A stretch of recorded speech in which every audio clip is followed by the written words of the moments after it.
Halo teman-teman, jadi kami dari kelompok 13. Nama saya Marsinta Sinte, NIM 170403175. Kami akan membahas struktur manajemen risiko. Jadi saya akan membahas bagian yang pertama. Jadi dalam penjelasan elemen-elemen risiko ada 3 kemungkinan dalam manajemen risiko. Yang pertama itu adalah risiko biasanya atau setidaknya sebagian tidak diketahui. Yang kedua ini risiko berubah seiring waktu. Jadi dalam penjelasan yang kedua ini risiko berubah seiring waktu. Jadi ada beberapa faktor yang mempengaruhi risiko tersebut terjadi atau tidaknya. Jadi yang ketiga itu adalah risiko dapat dikelola dalam arti penerapan manusia. Tindakan dapat mengubah bentuk dan tingkat efeknya. Jadi apabila kita dapat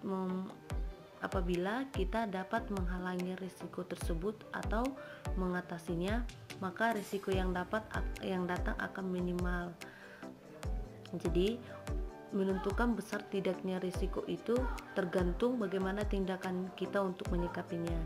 Jadi dalam ketiga elemen-elemen ini berfokus pada penjabaran dan penjelasan elemen-elemen risiko, manajemen, dan menyajikan struktur keseluruhan yang direkomendasikan untuk manajemen risiko.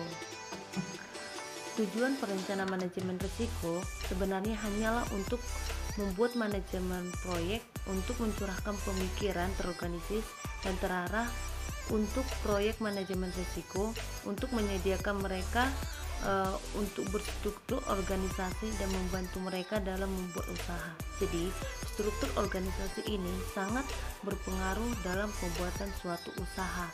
Apabila suatu struktur itu sudah terorganisir, maka dalam pembuatan usaha pun sudah mudah karena bagian-bagian tugasnya sudah ada masing-masing bidang. Jadi dalam tujuan perencanaan risiko ini yaitu menentukan risiko mana yang layak untuk diinvestasi waktu dan energi. Yang kedua itu mengisolasi dan mengoptimalkan risiko. Yang ketiga menghilangkan risiko negatif dan meningkatkan risiko positif jika memungkinkan dan praktis. Jadi dalam usaha ini yang positif semakin ditingkatkan dan risiko yang negatif diusahakan untuk tidak ada atau sangat minimal. Dan yang terakhir itu adalah mengembangkan tindakan alternatif. Jadi pada saat selanjutnya itu proses manajemen risiko itu ada beberapa tahapan, ada beberapa proses. Yang pertama itu merencanakan risiko pengelolaan, yang kedua itu mengidentifikasi risiko, yang keempat melakukan dalam jangka panjang memerlukan pengaruh atau sikap dalam penanggulangan risiko yang sangat besar supaya apabila risiko yang terjadi tidak. Nama saya Tania Devian, NIM 170403178.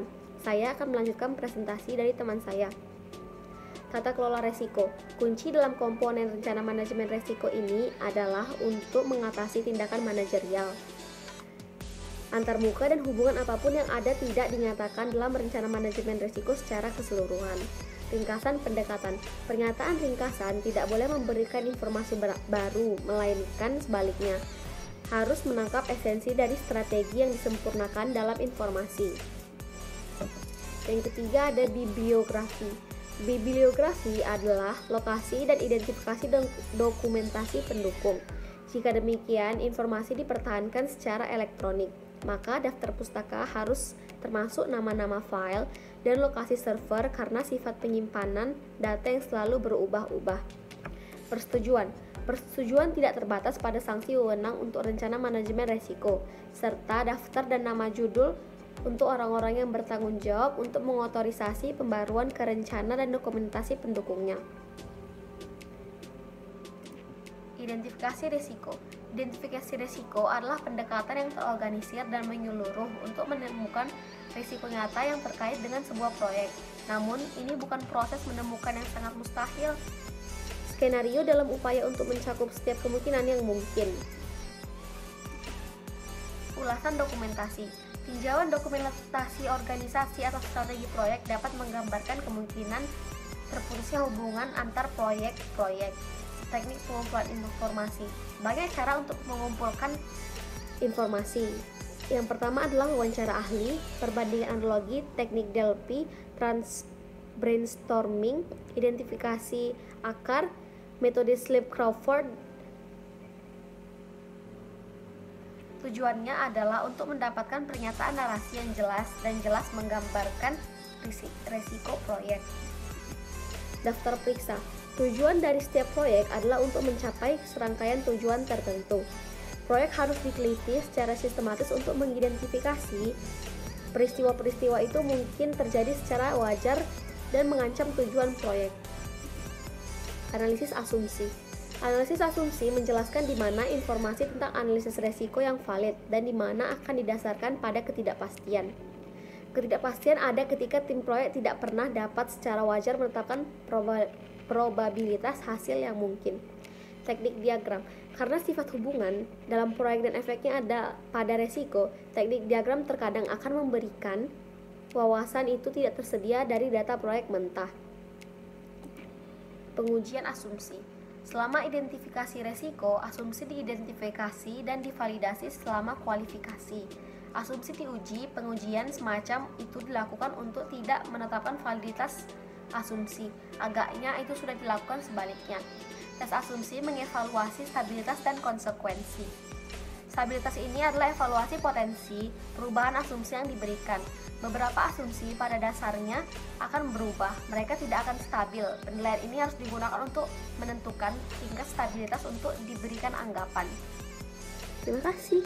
Ya, metode dalam pengujian asumsi selanjutnya adalah menggunakan analogi. Upaya ini untuk dilakukan dari proyek atau situasi lain yang digunakan untuk banyak tindakan, seperti memperkirakan biaya dan penjadwalan. Lalu, melakukan penilaian kualitas data. Penilaian kualitas data ini perlu dilakukan di beberapa titik selama proses ini untuk memastikan bahwa sumber data cukup valid untuk menjamin dimasukkannya data dalam proses dan menghasilkan hasil yang valid juga.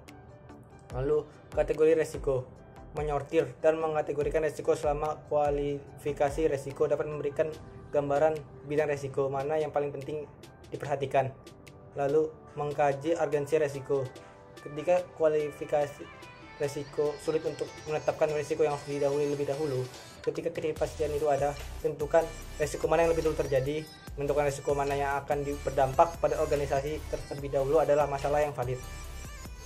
Lalu, lakukan analisis kuantitatif. Upaya untuk menguji resiko dan menerapkan nilai matrik untuk proyek secara keseluruhan dan resiko paling signifikan. Untuk menambah data, ada beberapa alat yang dapat digunakan seperti wawancara ahli, nilai moneter yang diharapkan, analisis poin keputusan, penilaian, program, teknik peninjauan, analisis sensitivitas, dan simulasi. Pertama itu wawancara pakar. Teknik ini mewawancarai pakar teknis untuk menilai resiko secara kualitatif. Lalu, nilai moneter yang diharapkan. Konsep statistik yang menghitung probabilitas dan dampak resiko dalam menggali nilai-nilai tersebut bersamaan untuk menghasilkan nilai numerik yang ditetapkan pengambilan keputusan resiko. Lalu, analisis pohon.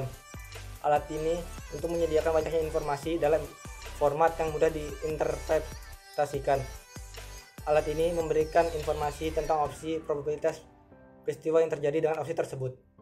Lalu yang ketiga ada evaluasi program dan teknik peninjauan. Evaluasi dan peninjauan program membawa analisis jaringan selangkah lebih maju dengan memasukkan perkiraan durasi multidata titik untuk menetapkan titik resiko untuk jadwal. Lalu yang keempat ada analisis sensitivitas. Menguji resiko dari perspektif satu dan persatu.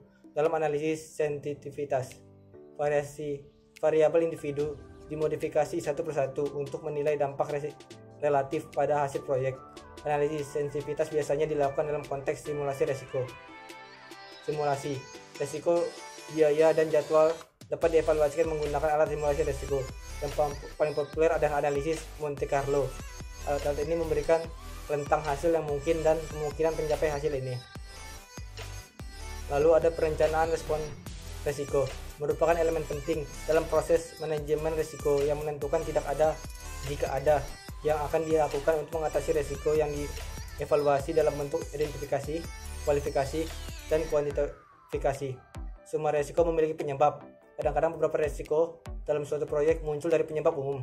Dalam pengembangan respon risiko, tim proyek harus bekerja untuk mengidentifikasikan penyebab apapun itu. Risiko terbagi menjadi dua, yaitu ancaman yang terdiri dari penghindaran, transferensi, mitigasi, dan penerimaan, dan peluang. yang terdiri dari eksploitasi, berbagi, peningkatan, dan penerimaan. Baiklah, saya akan melanjutkan presentasi. Yang pertama tentang penghindaran resiko. Penghindaran resiko adalah penghapusan kemungkinan peristiwa resiko yang terjadi mempengaruhi tujuan dari sebuah proyek.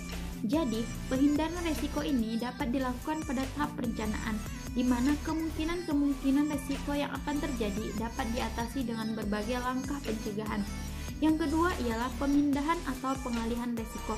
Pemindahan atau pengalihan resiko adalah upaya untuk memindahkan atau mengalihkan konsekuensi dari sebuah resiko yang terjadi ke pihak lain.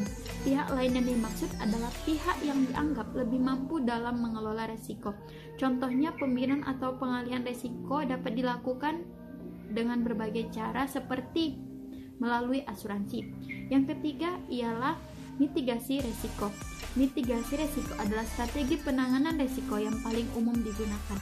Mitigasi resiko adalah tindakan untuk mengurangi peluang terjadinya sebuah resiko atau mengurangi dampak dari resiko yang terjadi.